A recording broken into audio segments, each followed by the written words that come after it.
The iPhone 14 has that Apple A15 bionic chip inside of it as well, with 4 gigabytes of RAM. So let's go see which one's the faster one between both. Okay, there we go. 13 Pro is on the left, iPhone 14 is on the right, and all the apps are clear on the background. So let's get into their app stores. 3, 2, 1.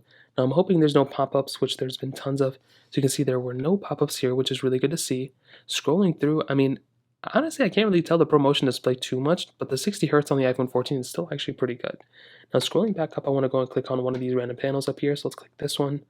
Pretty much the same type of experience as well. So there's not really that much of a speed difference there. Hopping out of this one, let's go and get into their cameras. 3, 2, 1. Now, like I mentioned, you are getting a little bit of a better camera setup on the iPhone 14 here and there, but also the 13 Pro is better too. It's kind of flip-flopping. Let's go ahead and take a regular photo. Let's go and take a regular photo. 3, 2, 1. So we can see we do not have the night mode that was triggered on this device, which is weird. So this one was triggered, at least it looked like it. Hopping out of this one, we have some of these third-party applications we can go and get into. So let's do Netflix. 3, 2, 1.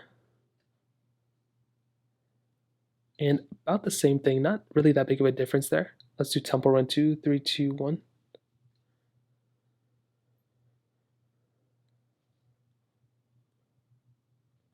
And I mean, from what I can see, it looks like the iPhone 13 Pro was a little bit faster here. It's very weird because typically the newer iPhones do tend to be faster, typically because they are just brand new. They don't have anything pre-installed within them. So that was actually kind of weird. I don't know what was going on there. Let's go and hop out of this one.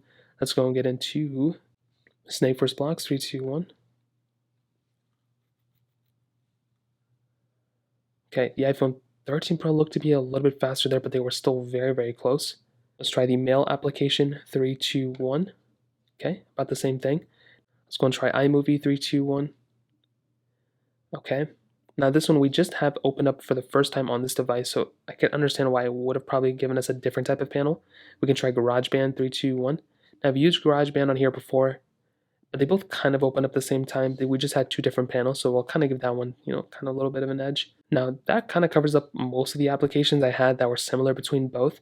I will definitely tell you, in my experience, I'm pretty sure there's not going to be that big of a difference from like app opening maybe a month from now after we're using this phone for quite a bit of time. But I think after a certain period of time, we'll probably realize that bigger games like, Genshin Impact and those types of games are probably going to work a little bit better on phones like the 13 Pro with more RAM than something like the 14, especially considering these things are just so similar in the speed department. So in terms of that kind of covers it up there. Now in terms of the